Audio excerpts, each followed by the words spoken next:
We are told that a parent's love is the purest force in the universe, and that it is a light that never dims and a shelter that never collapses. We believe that to love a child is to protect them from the harsh winds of reality, and to cushion every fall and to fill every empty plate. But there is a shadow side to this virtue that we rarely discuss in polite society. It is the terrifying truth that love without boundaries is not a nutrient, it is a poison. When we feed a hunger that should be earning its own bread, we do not create a strong man, we create a monster. A monster that lives on the sofa. A monster that eats the retirement savings. A monster that looks at you, not with gratitude, but with expectation. This is the story of the parasite in the living room. It is the tragedy of the parents who loved their child so much they forgot to teach him how to live without them. And in doing so, they allowed him to consume the very host that gave him life. Let us look through the window of a modest house on a quiet street. Inside live Martha and Robert. They are good people. They belong to a generation that believed in hard work and sacrifice. They worked for 40 years to pay off the mortgage and to fill the savings account and to create a sanctuary of peace for their twilight years. But there is no peace in this house. There is a heaviness in the air, a tension that hangs like smoke. In the spare bedroom, which was supposed to be a guest room or a study, sleeps their son Julian. Julian is 35 years old. He is physically healthy. He has a university degree that hangs dusty on the wall. But Julian does not work. Julian is finding himself. He has been finding himself for 10 years. Julian sleeps until noon. When he wakes up, he walks into the kitchen and opens the refrigerator. He complains that there is no orange juice. He complains that the internet is slow. He sits on the sofa and plays video games for 8 hours a day, immersing himself in a virtual world where he is a hero and a conqueror, while in the real world, he is a ghost. Martha and Robert tiptoe around him. They speak in whispers so they do not disturb his mood. They are terrified of his anger. They are terrified of his silence. They have become hostages in their own home, governed by the emotional volatility of a man-child they created. How did this happen? It did not happen overnight. The parasite does not attach itself fully grown. It enters as a spore. It started when Julian was 22 and quit his first job because the boss was mean. Martha said, "Come home, rest for a while. You are too sensitive for that place." It continued when Julian wanted a new car, but didn't have the credit, so Robert co-signed the loan, saying, "We need to help him get on his feet." It solidified when Julian decided he was an artist and needed time to create, so they stopped asking him for rent. Year by year, the boundaries eroded. The temporary help became a permanent crutch. The parents told themselves they were being supportive. They were being kind. But they were not being kind. They were being complicit in the atrophy of a human soul.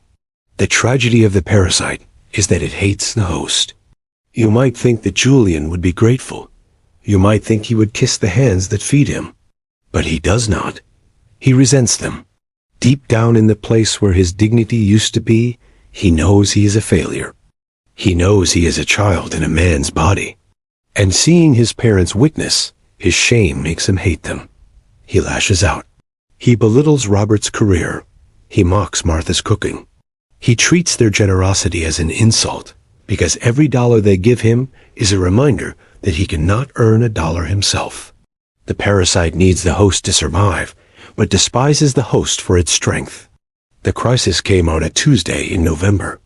Robert had a stroke. The ambulance came, the sirens wailed, and the house was thrown into chaos. Robert survived, but he required expensive care. He required rehabilitation. The savings account, which had been slowly drained by Julian's needs, was now critically low. Martha sat at the kitchen table, looking at the bills. Her hands were shaking. She called Julian into the room. She explained the situation. She said, "Julian, your father is sick. We have no more money. We need you to get a job. Any job. We need you to help pay the electric bill. We need you to step up." Julian looked at his mother.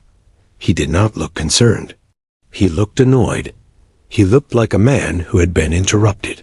He said, "Mom, you know, I am working on my screenplay. You know I cannot work a menial job. Destroys my creativity. Why didn't you plan better? Why didn't Dad have better insurance? This is not my fault." Martha looked at her son, and for the first time in 35 years, the veil lifted. She did not see her baby.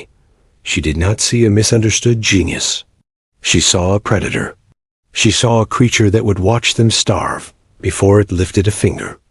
She realized that she was not raising a child. She was feeding a tapeworm. The tapeworm has no loyalty. It has only hunger. If the host dies, the tapeworm simply looks for another host.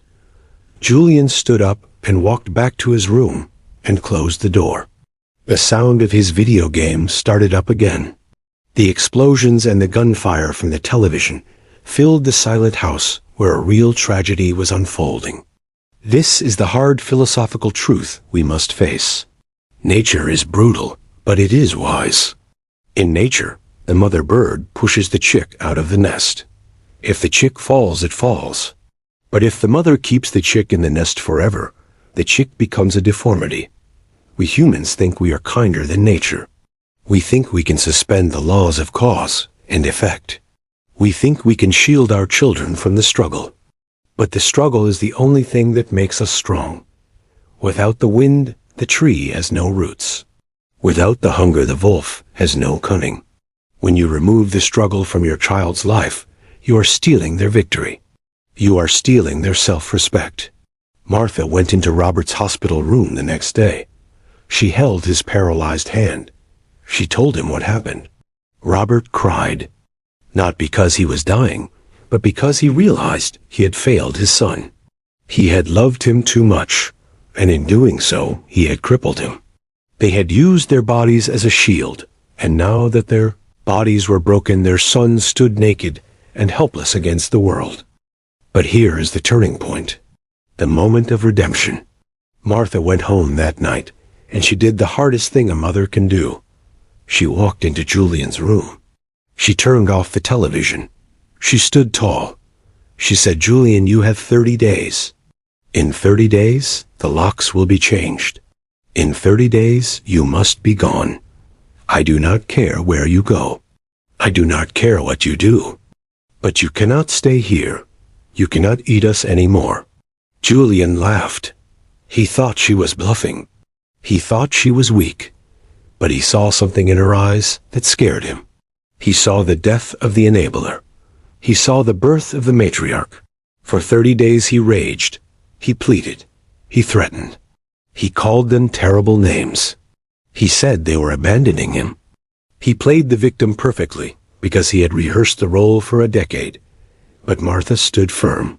She realized that kicking him out was the only act of love left. It was the love that says, "I will let you fall so you can learn to stand." On the 30th day, Julian packed his bags. He left angry. He left without saying goodbye. The house was quiet. But it was a different kind of quiet. It was the quiet of a church after a storm. Martha and Robert were poor. They were tired, but they were free. The parasite was gone. And in the vacuum left behind, they found each other again. 2 years later, they received a letter. It was from Julian. He was working in a warehouse in another state. It was hard work. He was renting a small room. The letter was short. It did not say, "I love you." It did not say, "I'm sorry." It simply said, "I paid my own rent this month. I bought my own groceries. It is hard, but I am doing it." Martha cried over that letter. It was a victory. The parasite had died, and a man had begun to form. It was a late birth, but it was a birth nonetheless. We must ask ourselves a terrifying question. Who is the parasite in your life? Or worse, are you the parasite? Have you allowed someone to carry you so long that your legs have forgotten how to walk? Or are you the host letting someone drain your life force because you are afraid of the conflict that comes with freedom? To the parents I say this. Your job is not to be a friend. Your job is to be a gardener. And sometimes the gardener must prune the branches so the tree can survive. If you have a 30-year-old child sitting on your sofa playing games while you work overtime, you are not a good parent, you are a supplier. You are dealing the drug of comfort to an addict of mediocrity. You must cut the supply. It will be painful. They will scream. They will tell you that you are cruel. But you must be the rock that breaks the wave. You must teach them that the world owes them nothing. The refrigerator does not fill itself. The lights do not stay on by magic. The roof over their head costs blood and sweat. If they do not learn this from you, they will learn it from the world, and the world will not be as gentle as you are. And to the children who are still in the nest long after their wings have grown, I say this: you are rotting. You are dying in comfort. The safety you feel is an illusion. Your parents will die one day. And when they do, you will be left alone in a world you do not understand. You will be a domestic animal released into the wild. You will be eaten. Leave the living room. Go out into the cold. The cold will wake you up. The hunger will sharpen your mind. The fear will make you a man or a woman. Do not trade your potential for a free meal. The meal is not free. It costs you your soul. Look at your living room today. Is it a place of life, or is it a waiting room for death? If there is a parasite, remove it. If you are the parasite, leave. The pain of separation is the only path to the joy of independence. Love is not holding on. Love is letting go. Let go. Let them fall. And watch them fly.